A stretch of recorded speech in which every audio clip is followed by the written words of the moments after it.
আপনি সবসময় ভাবেন আমার তো যথেষ্ট নেই, আমার আরও দরকার, আমার কেবল ভাড়া বাসা আছে, কিন্তু আমার নিজের একটা বাসা দরকার, আমার একটা পুরাতন গাড়ি আছে, আমার একটা নতুন গাড়ি দরকার, আমার কেবল এইটুকু সঞ্চয় আছে, আমার আরও বেশি সঞ্চয় দরকার, আমার কেবল একটা ব্যবসা আছে, আমার আরও একটা ব্যবসা শুরু করা উচিত, আমার কেবল এইটুকু আছে, আমার আরও বেশি দরকার। সবসময় আপনি অনেক অনেক বেশি পাওয়ার আশা করেন। আপনার মন সবসময় এইসব আকাঙ্ক্ষায় ব্যস্ত থাকে, আর আপনি গুরুত্বপূর্ণ কিছুর ভাবনা থেকে উদাসীন হয়ে পড়েন। এটা হচ্ছে প্রথম অর্থ। তাকাসুরের দ্বিতীয় অর্থ হচ্ছে অনেক পাওয়ার জন্য প্রতিযোগিতা করা। প্রথম অর্থ ছিল নিজের জন্য অনেক বেশি চাওয়া। দ্বিতীয় অর্থ হচ্ছে অনেক পাওয়ার জন্য অন্যদের সাথে প্রতিযোগিতা করা। সে কিভাবে আমার চেয়ে বেশি পেল, আমার চেয়ে তার বেশি কিভাবে? ভাই, সে আমার চেয়ে ভালো চাকরি করে, আমার ওকে ধরা উচিত, আমার ওকে হারাতে হবে। আপনার অফিসে আপনার চেয়ারে বসে আছেন, আপনার পাশে যে বসে আছে তার চেয়ারটা আপনার চেয়ারের চেয়ে উন্নত। আপনি দেখে ভাবলেন তার চেয়ারটা কিভাবে আমার চেয়ে সুন্দর, সে কিভাবে এটা পেল। এটা খুবই সামান্য জিনিস, কিন্তু আপনি এভাবেই ভাবেন। তার হয়তো একটা সুন্দর মাউস আছে, তার মাউস প্যাডটা ঝকঝকে, তার টেবিলের পাশে সুন্দর জানালা আছে, আমার এখানে তো জানালা নেই। এটা হতে পারে খুবই সামান্য কোনো বিষয়, খুব ক্ষুদ্র পরিসরে। একজনের চাকরি হয়তো বিল্ডিং পরিষ্কার করা, তার ঝাড়ুটা হয়তো পরিষ্কার। আরেকজন দেখে ভাবল, ভাই রে, তার ঝাড়ুটা আমার চেয়ে সুন্দর। আপনি অন্যের সাথে সবসময় নিজের তুলনা করেন, সবসময় নিজের গাড়ির সাথে অন্যের গাড়ির তুলনা করেন, আপনার বাড়ির সাথে অন্যের বাড়ির, আপনার জামা কাপড়ের সাথে অন্যের জামা কাপড়ের, আপনার সম্পদের সাথে অন্যের সম্পদের তুলনা করেন। আর এটা আপনাকে বিভ্রান্ত করছে। প্রথম বিষয়টি ছিল আপনি নিজে অনেক কিছু চান। দ্বিতীয় বিষয়টি হচ্ছে আপনি সবসময় অন্যের সাথে নিজেকে তুলনা করেন। অন্যের সাথে নিজের তুলনা করার এই মনোভাবটি সবসময় আপনাকে ব্যস্ত রাখে। বলে রাখি, এই মনোভাবটি সামাজিক আচার অনুষ্ঠানেও প্রকাশ পায়। তাদের বিয়ে এরকম ছিল, তাহলে আমাদের বিয়ে কেমন হবে? আমাদের পরিবারের বিয়েটা তাদের চেয়েও জাঁকজমক হতে হবে। তারা এই হল ভাড়া নিয়েছে, আমরা এর চেয়েও দামি হল ভাড়া করব। এত এত ভাড়া দিয়ে তাদের বিশাল অঙ্কের ঋণ হয়েছে, আমরা এর চেয়ে বেশি খরচ করে তার চেয়ে বিশাল অঙ্কের ঋণ মাথায় নিব।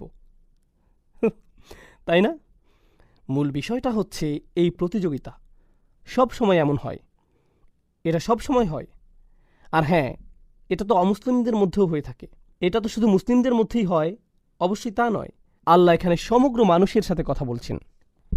কে প্রমোশন পেতে চায়? ভাই, তার প্রমোশন না হোক, আর যদি তার হয় তাহলে তার হলো কেন, আমার কেন হলো না? যখন অন্য একজনের প্রমোশন হয় তার মানে এই না যে আপনি কম পাবেন।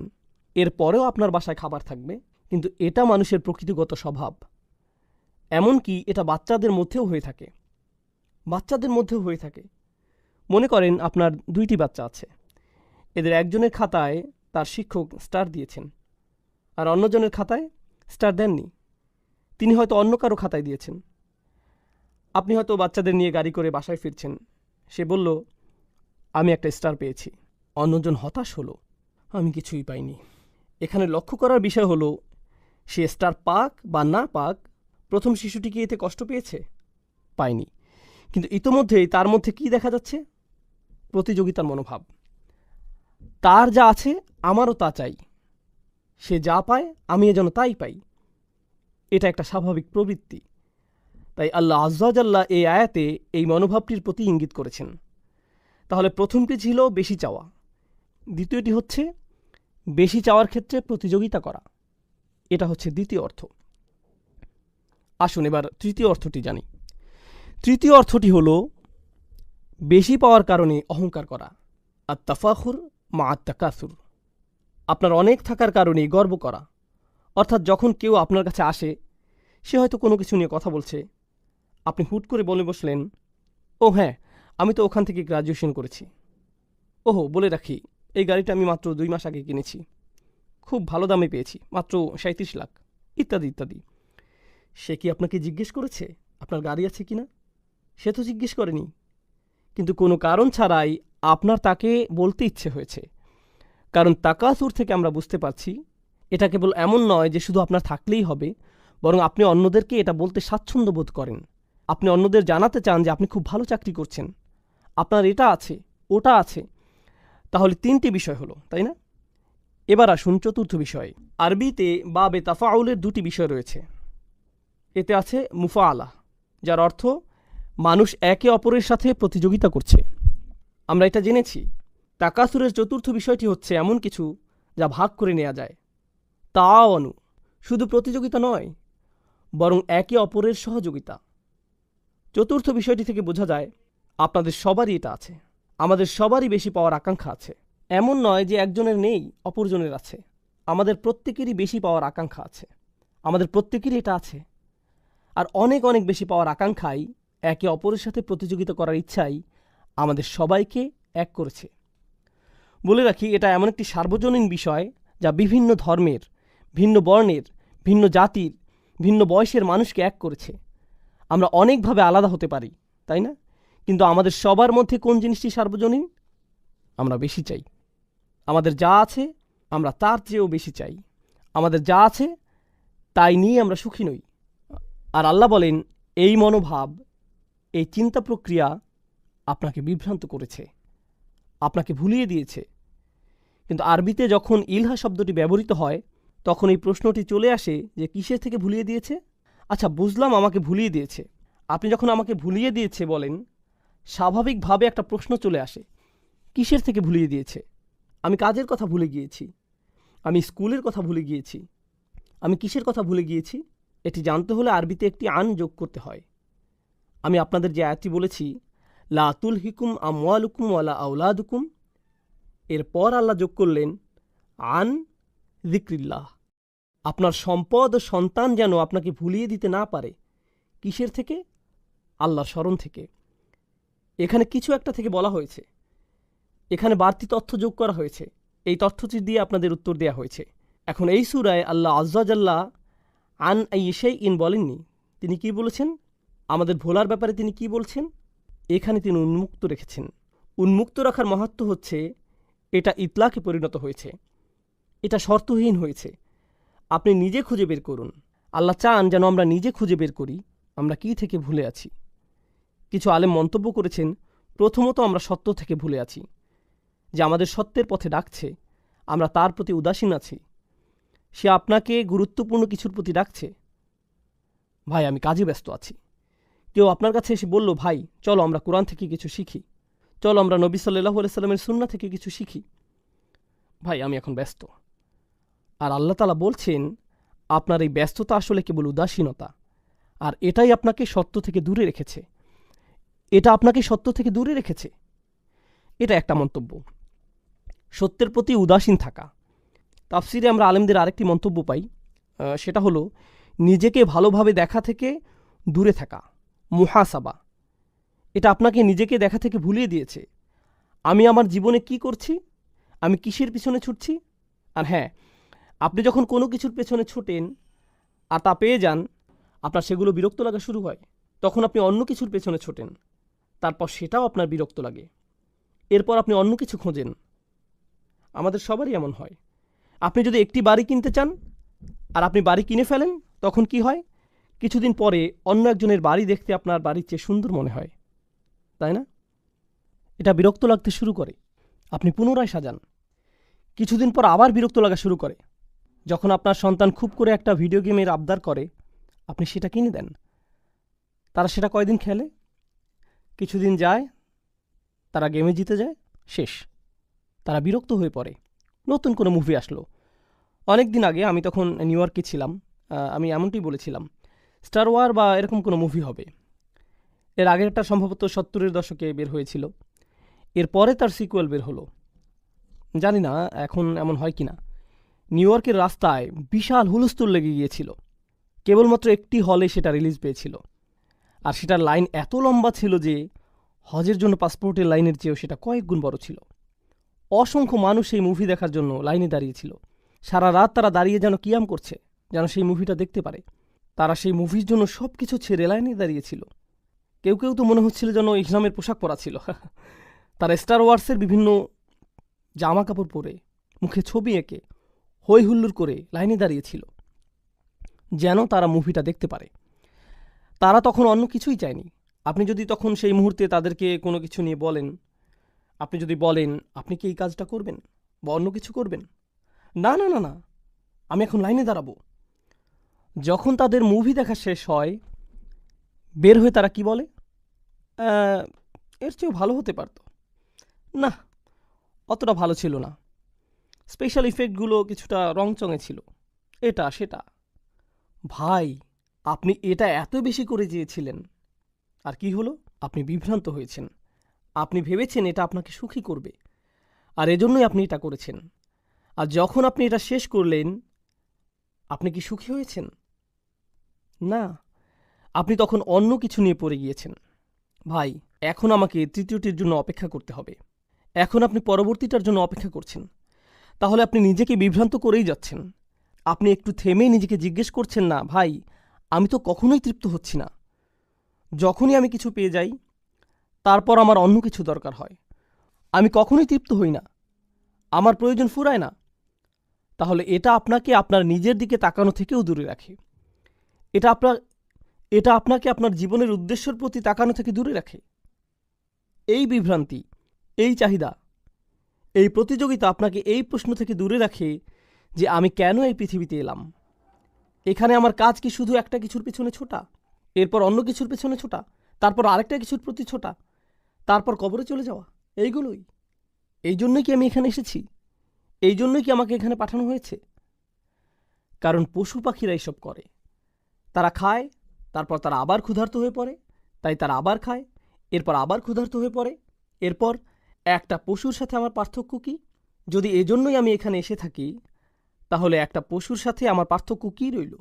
কিন্তু আপনি এই প্রতিযোগিতায় এতই ব্যস্ত হয়ে পড়েছেন যে আপনি নিজেকে এই প্রশ্নটি করার সময়টাও পান না। যদি আপনি ভেবেও থাকেন, তা কেবল একটা ভাসমান চিন্তা, এমন কিছু নয় যা নিয়ে আপনি সত্যিই চিন্তিত হয়ে পড়বেন। আমরা আলেমদের আরও কিছু মন্তব্য দেখি। এটা আপনাকে এই সংবাদ থেকে দূরে রাখে, অর্থাৎ কোরআন থেকে দূরে রাখে। কোরআনের মাধ্যমে আপনার চোখ খুলে যাওয়ার কথা ছিল। এর মাধ্যমে আপনি আপনার জীবনের উদ্দেশ্য খুঁজে পাওয়ার কথা ছিল। এর মাধ্যমে আপনি নিজের অন্তরের সমস্ত খুঁটিনাটি আপনি পর্যবেক্ষণ করবেন, এটাই হওয়ার কথা ছিল। এটা আপনার নিজেকে নিজের সামনে পেশ করার কথা ছিল। কিন্তু এই কোরআনের জন্য আপনার সময় নেই, কারণ আপনি তাকাসুরে খুব ব্যস্ত। এটা আপনাকে বিভ্রান্ত করেছে।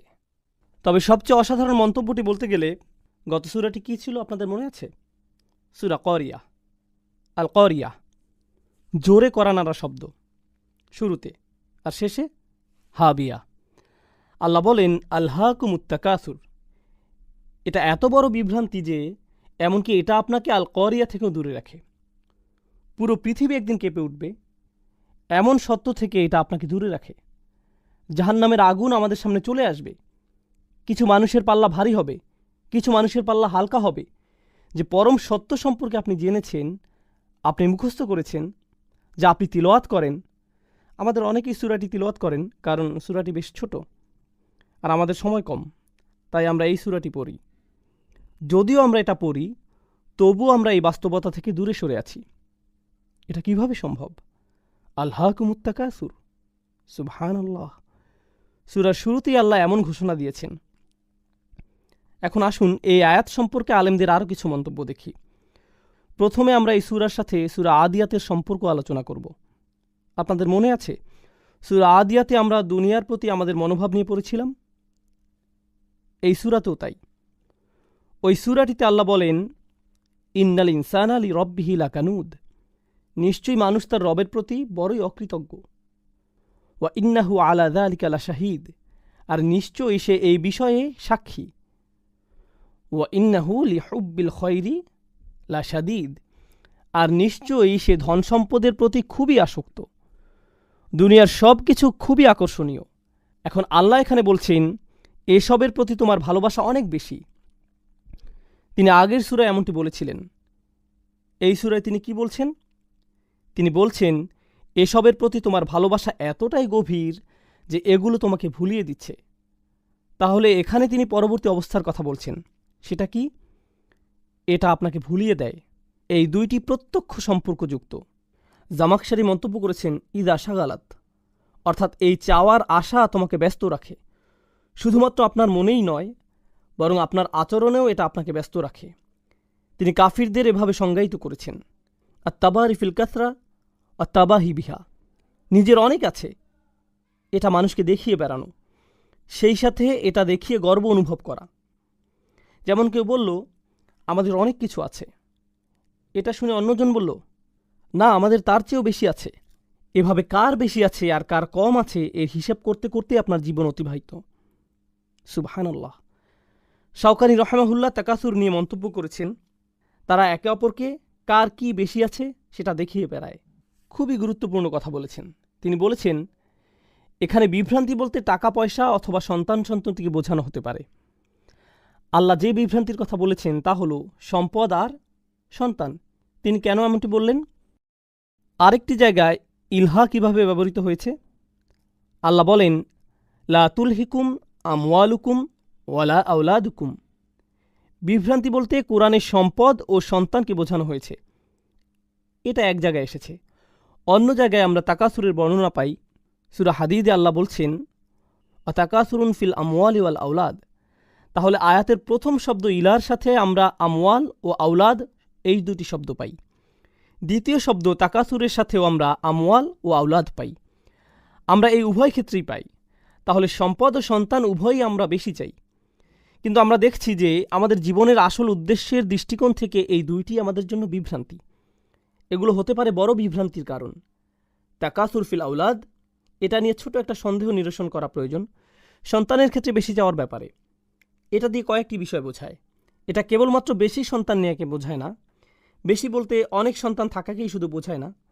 আমরা এমন একটি সময়ে আছি যখন মানুষ চিন্তা করে যে বেশি সন্তান নেওয়া অর্থনীতির পক্ষে ক্ষতিকর, তাই না? এমনকি কিছু দেশ তো আছে যাদের এমন নিয়ম রয়েছে যে আপনি নির্দিষ্ট সংখ্যক সন্তানের বেশি নিতে পারবেন না। তারা আল্লাহর হুকুমের সাথে খেলতে গিয়ে নিজেরাই উল্টো ধরা খায়। কেন তারা বেশি সন্তান নিতে আপত্তি জানিয়েছে? তারা বেশি সন্তান নিতে চায়নি কারণ তাদের সেই সামর্থ্য নেই, তাদের অর্থনীতির সেই সামর্থ্য নেই। এখন কি হচ্ছে? যেমন চায়নার কথাই ধরুন, এখন সেখানে নতুন অর্থনৈতিক বিপর্যয় সৃষ্টি হয়েছে।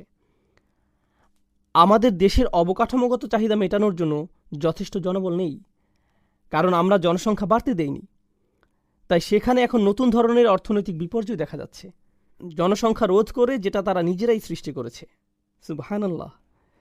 তাহলে এখানে উভয়টিই এসেছে আল্লাহর হুকুম অমান্য করার কারণে।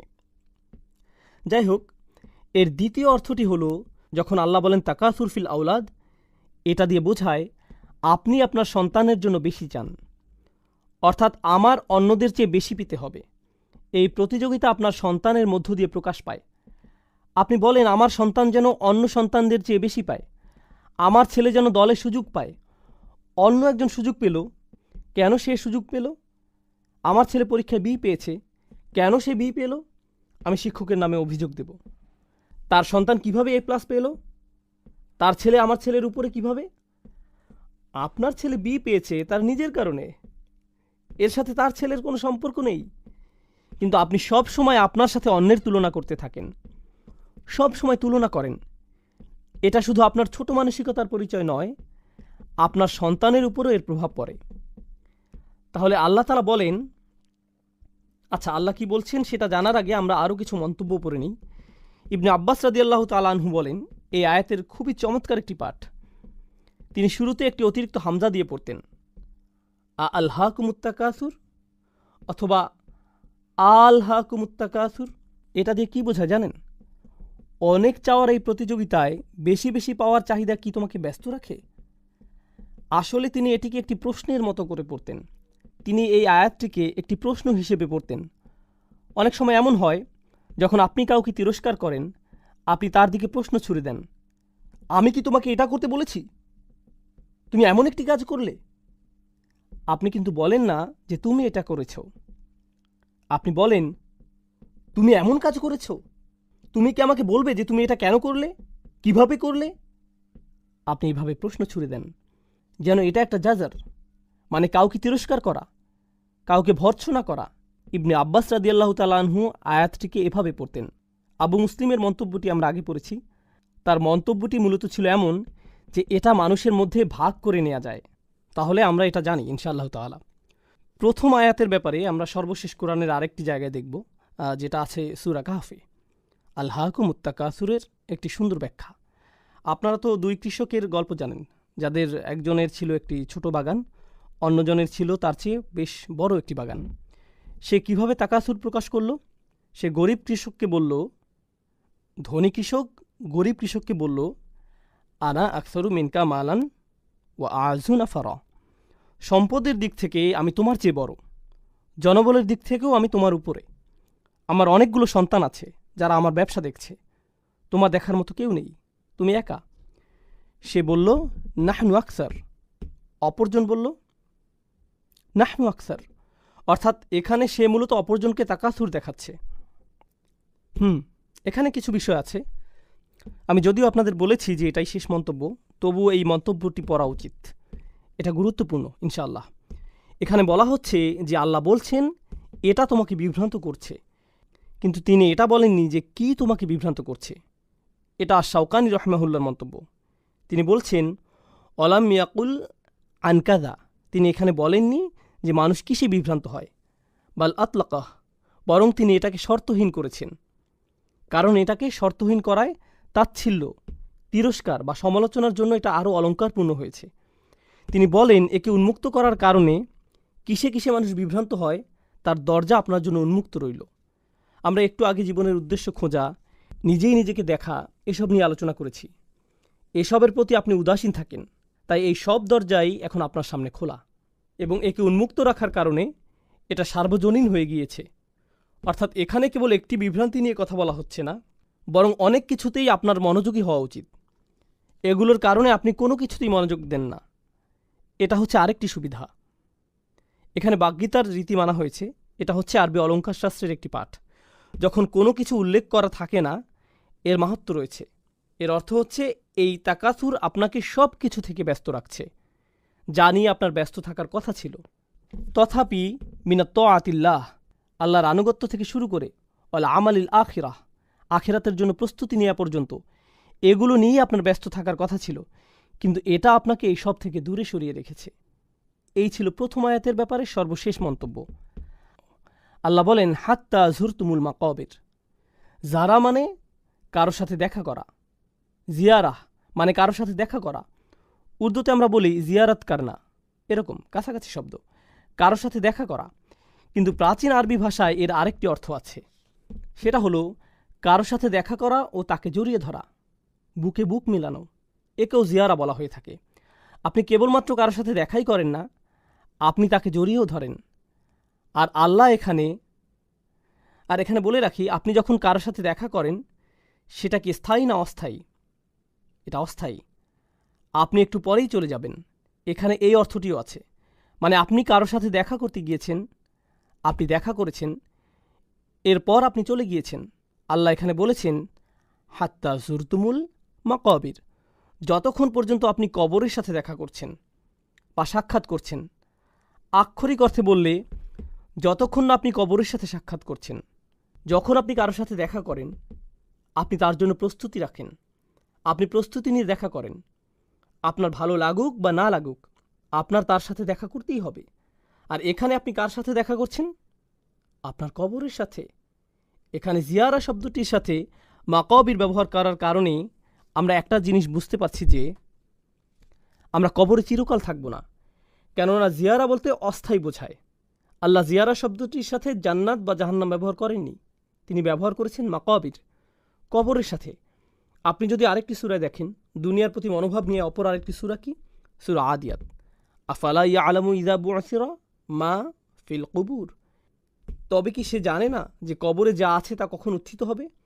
এখানে কুবুর শব্দটি ব্যবহৃত হয়েছে, আর এই সূরায় মাকাবির শব্দটি এসেছে। মাকাবির শব্দটি জিয়ারা শব্দের সাথে উপযুক্ত, কারণ জিয়ারা একটি স্থানে করা হয়ে থাকে। আর মাকাবির শব্দটি মাকবারা শব্দের বহুবচন। আরবি ভাষায় কোনো বিশেষ্য পদ মা দিয়ে শুরু হলে একে বলা হয় জরফে মাকান, এটা দিয়ে কোনো স্থান নির্দেশ করা হয়, যেমন মসজিদ বা মাতার বিমানবন্দর, বা মাকআদ বসার জায়গা, মাজলিস এটাও বসার জায়গা, সমাগম। তাহলে বোঝা যাচ্ছে শুরুতে মা থাকলে সেটা দিয়ে কোনো জায়গা বোঝায়, এটাই জরফে মাকান। আর সাক্ষাৎ কোনো একটা জায়গায় হয়ে থাকে, তাই কবরের কথা বোঝাতে এর সাথে এখানে জায়গার বর্ণনা এসেছে, মানে এটা একটা কবরস্থান। আপনি যখন কিছু পাওয়ার ধান্দায় থাকেন, কোথায় আপনার খুব একটা যাওয়া হয় না? কবরস্থানে। সেখানে আপনার জন্য তেমন কিছু নেই। কবরস্থানে আপনার দুনিয়াবি কিছু পাওয়ার নেই, আপনি শপিং মলে যান, চাকরিতে যান, আত্মীয়ের বাসায় যান, আপনার বসের কাছে যান, আপনি সবখানে যান, কিন্তু কোথায় যান না? আপনি কবরস্থানে যান না। আমার নিজের উপর একটা উদাহরণ মনে পড়ছে। এটা ছিল নিউ ইয়র্কে। তখন আমি নিউ ইয়র্ক থাকতাম। আমি থাকতাম কুইন্সে, আর আমার কলেজ ছিল ম্যানহাটনে। তো আমরা এলাই হয়ে যেতাম। সেখানে ছিল একটা বিশাল কবরস্থান, মেইন রোডের পাশেই। এই কবরস্থানটা আমি মনে হয় টানা 10 বছর দেখেছি, কিন্তু কোনো দিনই যাইনি। আর শুধুমাত্র কেবল আমি নই, প্রতিদিন হাজার হাজার মানুষের পাশ দিয়ে যায়। কেউই কখনো সেখানে যায় না। কেবল যায় কখন? যখন তাদের মৃত্যু হয়, যখন তাদের সেখানে রাখা হয়। সুবহানাল্লাহ। তাহলে এটা হচ্ছে আয়াতের একটি অর্থ, কিন্তু অপর অর্থটিও খুবই গুরুত্ববহ। আমরা এখানে সাবাবুন নুজুম দেখতে পাই। আপনারা জানেন যে কিছু আয়াতের ঐতিহাসিক প্রেক্ষাপট থাকে, আর ওই সময়ের অর্থ কী ছিল? যেহেতু আলেমদের মতে তৎকালীন সময়ে কিছু গোত্র ছিল যারা সবসময় অন্য গোত্রগুলোকে তুচ্ছ করত। তোমাদের চেয়ে আমাদের বেশি মানুষ আছে, তোমাদের চেয়ে আমাদের বেশি অস্ত্র আছে, আমাদের যারা মারা গিয়েছে তারা তোমাদের মৃতদের চেয়ে সেরা। তারা কবরস্থানে যেত আর বলতো, আমাদের গোত্রে ইনি ছিলেন আর ইনি এটা এটা করেছেন। তোমাদের গোত্রে কি কেউ কখনো এমন করেছেন? তারা এভাবে কবরে গিয়ে একে অপরের সাথে প্রতিযোগিতা করত। তারা বলতো, তোমাদের কি এমন কেউ ছিল? এখনকার সময় আমরা বলি, আমাদের ইতিহাসে ইনি ছিলেন, অমুক ছিল, তমুক ছিল। ইতিহাসের নায়কদের নিয়ে গর্ব করা। তারা যেভাবে সত্যি সত্যি কবরস্থানে গিয়ে কবর দেখিয়ে এভাবে বলতো, এনার মতো তোমাদের কেউ আছে? অমুকের মতো, তমুকের মতো? ভালোভাবে চিন্তা করে দেখলে বর্তমান সময়ে আমরা আমাদের ইতিহাসের নায়ক দিয়ে নিয়ে এসব বলি। মুসলিমরা সালাউদ্দিনের কথা বলে, কিংবা সাহাবাদের কথা বলে। আমরা আমাদের ইতিহাসের নায়কদের নিয়ে গর্ব করি। এনাদের মতো কে আছে? আমি কি বলছি বুঝতে পারছেন? এখন সমস্যা হচ্ছে, আল্লাহ এখানে যে পয়েন্টটি তুলে ধরেছেন, প্রথমত হাত্তা জুরতুমুল মাকাবির, অর্থ হাত্তা ইয়াতিয়াকুমুল মাওতা বা কবিরতুম। আপনার মৃত্যু চলে এলো, আপনাকে কবরে নেওয়া হলো, আপনার নিজের কবরে যাওয়ার আগ পর্যন্ত আপনি বেশি পাওয়ার লোভ করেই যাচ্ছেন। কিন্তু এর অন্য অর্থটি হচ্ছে, আপনি কবরস্থানে যেতেন, আর যখন কবরস্থানে যেতেন কী হওয়ার কথা ছিল?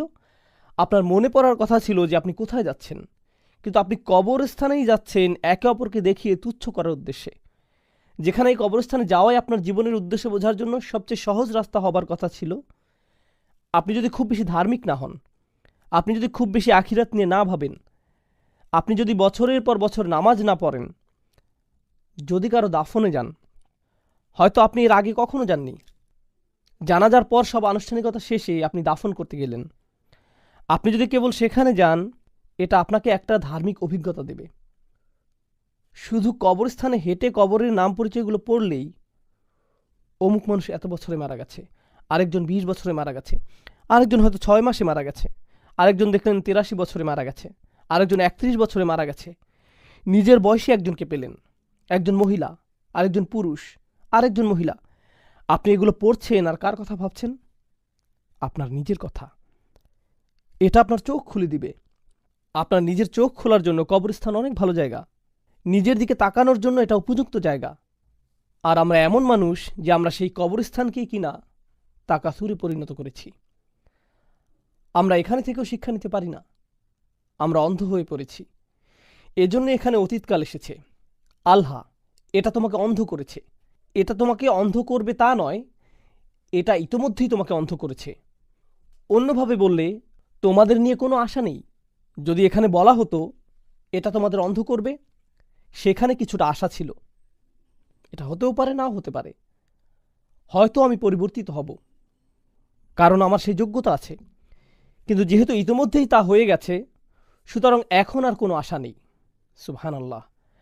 এখন এখানে অনেক মুফাসসিরি মন্তব্য করেছেন, কিন্তু আমরা এখানে শাওকানির মন্তব্যটি পড়ব ইনশাআল্লাহ।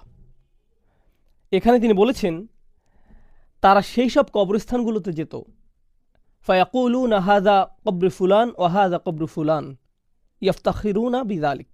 তারা বলতো, এটা অমুক মহান মানুষের কবর, এটা তমুক মহান মানুষের কবর। তারা এটা বলে গর্ব করত। কাল্লা সাউফা তা'লামুন সুম্মা কাল্লা সাউফা তা'লামুন, একই আয়াত, পার্থক্য কি? শুরুতে সুম্মা আছে।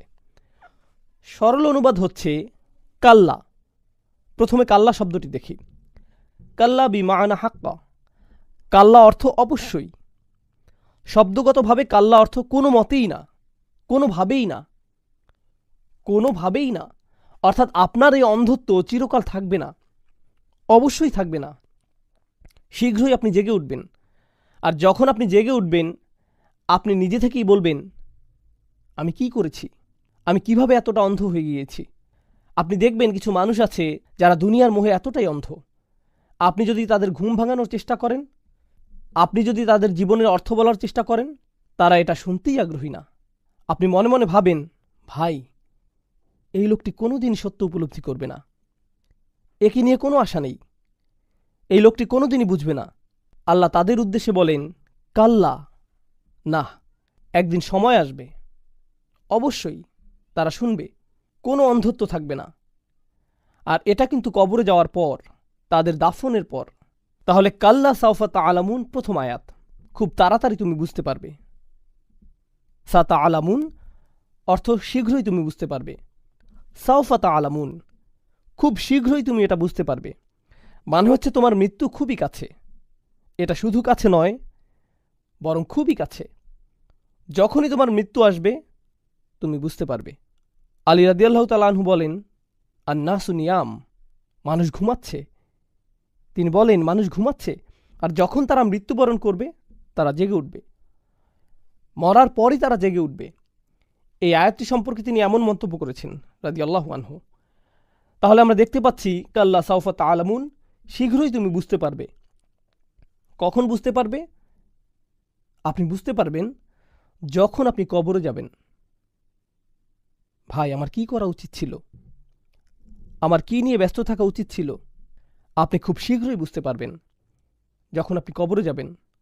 আর প্রশ্ন শুরু হয়ে যাবে, আপনি বুঝতে পারবেন যে আপনি কতটা অন্ধত্বে ডুবেছিলেন। এটা হচ্ছে প্রথমটি। এরপর আল্লাহ বলেন, সুম্মা কাল্লা সাউফা তাআলামুন, অতঃপর আবার সুম্মা কাল্লা সাউফা তাআলামুন। কয়েকজন আলেম মন্তব্য করেছেন, এই আয়াতটি শুধুমাত্র গুরুত্ব দেওয়ার জন্য ব্যবহৃত হয়নি। প্রথম আয়াতটি কবরে প্রশ্নের মুখোমুখি হওয়ার কথা বোঝাচ্ছে। তখন আপনি বুঝতে পারবেন আপনি কতটা ভয়ঙ্কর পরিস্থিতির মধ্যে ছিলেন। আর দ্বিতীয়বার শীঘ্রই তুমি বুঝতে পারবে দিয়ে বোঝাচ্ছে যখন আপনি কবর থেকে বের হবেন, বিচারের দিন শুরু হবে, আর আপনার সব ভালো আমল ধ্বংস হয়ে যাবে। আপনি আসল বাস্তবতা দেখতে পাবেন। তখন আপনি সত্যি সত্যি বুঝতে পারবেন আপনি কতটা মোহগ্রস্ত ছিলেন। পুরো আমলনামা আপনার সামনে থাকবে। দ্বিতীয়বারের আমলনামা প্রথমবারের চেয়ে আরও ব্যাপক আকারে থাকবে। কবরে আপনাকে প্রশ্ন করা হবে, কিন্তু সেখানে সব কিছু থাকবে না। যখন আপনি বিচারের দিনে উপস্থিত হবেন, আপনাকে কিভাবে জিজ্ঞেস করা হবে? সম্পূর্ণভাবে। যেহেতু দ্বিতীয়বারের জিজ্ঞাসা প্রথমবারের চেয়ে ভয়াবহ হবে, এজন্যই দ্বিতীয় আয়াতে সুম্মা শব্দটি সেই ভয়াবহতা বোঝাচ্ছে। সুম্মা দিয়ে কয়েকটি জিনিস বোঝায়। এটা তাহকিম যোগ করে, এটা তাহউইল যোগ করে, এটা দিয়ে গুরুত্ব বুঝায়, এটা দিয়ে ভয়াবহতা বুঝায়, এটা দিয়ে বাক্যের সম্পূর্ণতাও বুঝায়। তাহলে আল্লাহ আজ্জা ওয়া জাল্লা বলছেন, কাল্লা সাউফা তাআলামুন সুম্মা কাল্লা সাউফা তাআলামুন। আল জামাখশারি খুবই চমৎকার একটা মন্তব্য করেছেন। তিনি বলেছেন, ইনজার আল ইয়াখাফু ফায়ালতাবিহু মিন গফলাতিহিম। এটা আল্লাহর পক্ষ থেকে একটা নিয়ামত, এটা একটা সতর্কবার্তা, যাতে তারা তাদের অন্ধত্ব ও মোহ কাটিয়ে উঠতে পারে। আর এই পুনরাবৃত্তির মাহাত্ম্য হচ্ছে, এখানে পুনরায় বলার কারণে আরও জোর দেয়া হয়েছে। আমি বলে দিচ্ছি, আমি তোমাকে বলে দিচ্ছি। এভাবে দুইবার বললে কেমন শোনায়? যে শুনবে সে পুরোপুরি সতর্ক হয়ে যাবে। ধরুন আপনার বাচ্চারা পার্কিংয়ে খেলছে, আপনি সত্যিই চান যে তারা খেলা বন্ধ করুক। থামো থামো থামো। আপনি একবার বলেন না, কয়েকবার বলেন, কয়েকবার বলেন। কথার গুরুত্ব বোঝাতে আপনি কি করেন? আপনি বারবার বলেন। তুমি বুঝতে পারবে, তুমি বুঝতে পারবে। কাল্লা সাউফা তাআলামুন সুম্মা কাল্লা সাউফা তাআলামুন। আল্লাহ যেভাবে আমাদের সতর্ক করেছেন তা এই পুনরাবৃত্তির মাধ্যমে ফুটে উঠেছে। আল আউয়ালু আসাদ আরবিতে এভাবে ব্যবহৃত হয়ে থাকে। যেমন আকুল উলাক, সুম্মা আকুল উলাক, আমি বলে দিচ্ছি। ভাই আমি তোমাকে বলে দিচ্ছি। দ্বিতীয়বার বলতে হয়। আপনি এভাবে দুইবার বলেন। বিষয়টি হচ্ছে, এভাবে দুইবার না বললে এর তেমন প্রভাব পড়বে না। তারা এটাকে স্বাভাবিকভাবে নিবে। সুতরাং আপনাকে এমন শক্তভাবে বলতে হবে। আমাদের সমস্যা হচ্ছে কোরআন আমাদের কাছে কেবলই একটা বই, আমরা এটা পড়ছি, কিন্তু কাফেরদের সামনে যখন কোরআন পাঠ করা হতো তখন এটা বই আকারে পড়া হতো না। এটা কিভাবে উপস্থাপিত হতো? কথার মতো করে। আর যখন আপনি কিছু বলেন, আপনার শ্রোতা এর আবেগ অনুভূতি বুঝতে পারে, কিন্তু লেখার মধ্য দিয়ে এটা ততটা সহজ নয়, কিন্তু কথাই সম্ভব। এজন্যই এখন যদি আপনি কোরআন পড়েন, আপনি হয়তো সেভাবে প্রভাবিত হবেন না, কিন্তু যখন আপনি নামাজে এটা শুনবেন, বলুন তো কী হবে? আপনার হৃদয়ের মধ্যে এটার প্রভাব থাকবে। কারণ কোনো কিছু শুনলে এর একটা প্রভাব আছে, কিছু শুনলে এর প্রভাব হৃদয় থেকে হৃদয়ে পৌঁছে যায়। কেউ যদি আপনাকে ইমেইলে কোনো উপদেশ দেয়, আপনি ততটা গুরুত্ব দেন না।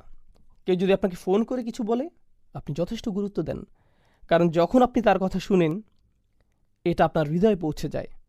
তাই কোরআনে আমরা দেখি যে সাহাবারা বলেননি করানা ও আতআনা, আমরা পড়লাম আর আমরা মানলাম। তারা কি বলেছেন? সামিআনা ও আতআনা, আমরা শুনলাম এবং আমরা মানলাম। লেখা পড়তে হয় আর কথা শুনতে হয়, আর এটা এতটাই শক্তিশালী যে মানুষ যখন শোনে তখন তা করতে বাধ্য হয়। আমাদের দারসুল কোরআনের মাহাত্ম্য হলো, আমরা জানি কোরআনের উপর লেকচার হয়, জ্ঞানী ও যোগ্য আলেমরা এটা পরিচালনা করেন ইনশাআল্লাহ। এর একটি মাহাত্ম্য হচ্ছে এটা কোরআনেরই একটি সুন্নাহকে পুনরুজ্জীবিত করে। কোরআন প্রাথমিকভাবে পড়ার জন্য আসেনি, কোরআন প্রথমত শোনার জন্য এসেছে। নবীজি সাল্লাল্লাহু আলাইহি সাল্লাম মানুষদের সামনে এটা তিলাওয়াত করতেন যেন তারা এটা শুনতে পারে। ইয়াতলু আলাইহিম আয়াতিহি। আর যখন এটা পড়া হয় তখন এর শক্তি ও আবেগের আবেদন কিছুটা কমে যায়, যখন এটা শোনা হয় না। কাল্লা লাউ তা'লামুনা ইলমাল ইয়াকিন, কখনো নয়, তোমরা যদি নিশ্চিত জ্ঞানে জানতে। লাউ হচ্ছে কালিমাতুল হাসর। এটা এমন একটি শব্দ যা দিয়ে বোঝায়, একে বলা হয় আফসোস। আল্লাহ আজ্জা ওয়া জাল্লা এখানে তাদের পক্ষ থেকে আফসোস করছেন। যদি তোমরা নিশ্চিতভাবে জানতে, যদি তোমাদের সত্যিই জ্ঞান থাকতো। কেমন জ্ঞান? তিনি বলছেন ইলমাল ইয়াকিন, যদি তোমাদের সুনিশ্চিত জ্ঞান থাকতো, যা অবশ্যই ঘটবে, তা যদি তোমরা জানতে। এটাই ইলমাল ইয়াকিন। এর কিছু পরে আমরা আরেকটি জিনিস দেখব, সেটা হলো আইনাল ইয়াকিন, তাই না? সুম্মা লাতারাউন্নাহা আইনাল ইয়াকিন।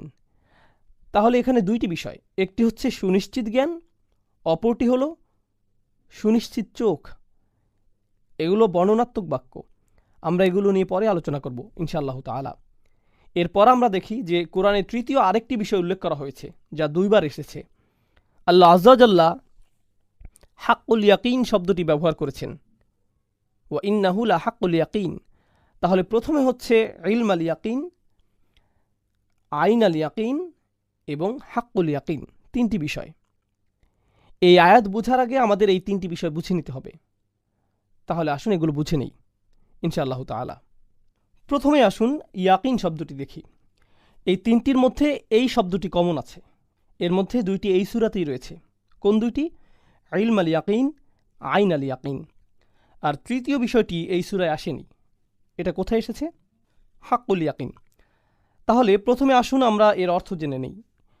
ইমাম রাগিব বলেন, ইয়াকিন হচ্ছে এমন জ্ঞান যা কোনো কিছু সম্পর্কে জানা বা কোনো কিছু সম্পর্কে ভাষা জ্ঞান রাখার ঊর্ধ্বে। এটা হচ্ছে জ্ঞানের উঁচু স্তর। এটা হচ্ছে প্রথম অর্থ। এটা কোনো কিছু নিয়ে অল্প জানা নয়, এটা ইয়াকিন। আমি এই ইয়াকিন শব্দের অনুবাদ করতে চাই এভাবে, এটা হচ্ছে দৃঢ় প্রত্যয় বা অটুট প্রত্যয়। আপনি কোনো কিছুতে পুরোপুরিভাবে সম্পূর্ণরূপে সম্মত হয়েছেন, তখন আপনি ইয়াকিন শব্দটি ব্যবহার করবেন। এটা ইমানের চেয়েও শক্তিশালী শব্দ। কিভাবে এটা ইমানের চেয়েও শক্তিশালী শব্দ, সেটা আমরা পরবর্তীতে দেখব। এরপর আমরা পাই আবু হিলাল আল আসকারি ইয়াকিন শব্দটি সম্পর্কে মন্তব্য করেছেন। তিনি বলেছেন, ইয়াকিন হচ্ছে সেই জিনিস যাতে আপনি এতটাই সম্মত যে অন্তর থেকে আপনি এটা নিয়ে খুশি, আপনি মন থেকে এটা নিয়ে সন্তুষ্ট। যেমন ধরুন, কেউ হয়তো বলল যে পরকাল বলতে কিছু আছে, আপনি বললেন আমার মনে হয় এটা সত্যি হতে পারে, হ্যাঁ থাকার সম্ভাবনা আছে, আচ্ছা আমার এটা নিয়ে কোনো সমস্যা নেই। এটা ইয়াকিন নয়, এটা কোনো মতে মেনে নেয়া। কিন্তু আপনি যখন জানেন যে এটা অবশ্যই আছে, অবশ্যই আছে, গতকাল যেমন ছিল তেমন, আপনি আমার সামনে বসে আছেন, এটা যেভাবে জানেন সেভাবে আখিরাতে বিশ্বাস করেন, তখন এটা ইয়াকিনে পরিণত হয়। আপনি অন্তরে এটা সাধারণভাবে বিশ্বাস করেন না, বরং অটুটভাবে বিশ্বাস করেন। এটাই হচ্ছে ইয়াকিনের প্রথম অর্থ। দ্বিতীয়ত, অনাহজুস সদর বিমা আমালিহি।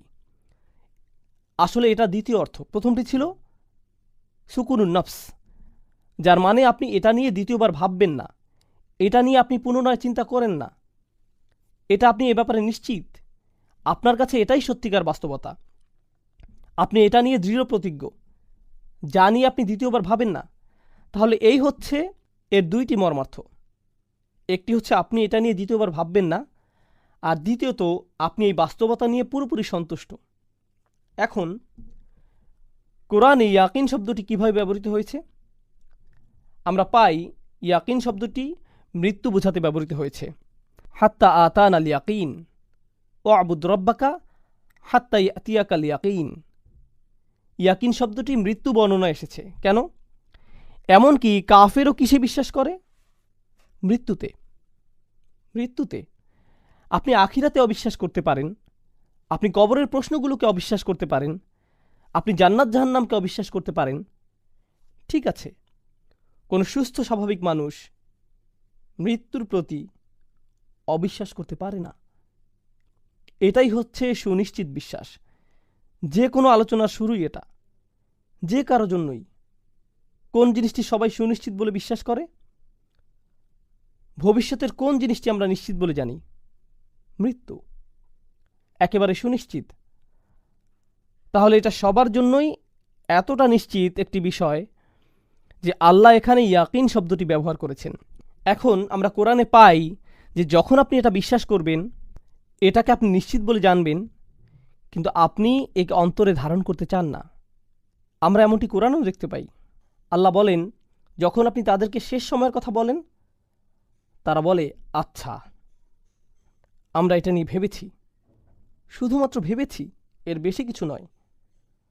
সময়ের কথা বলেন, তারা বলে, আচ্ছা, আমরা এটা নিয়ে ভেবেছি, শুধুমাত্র ভেবেছি।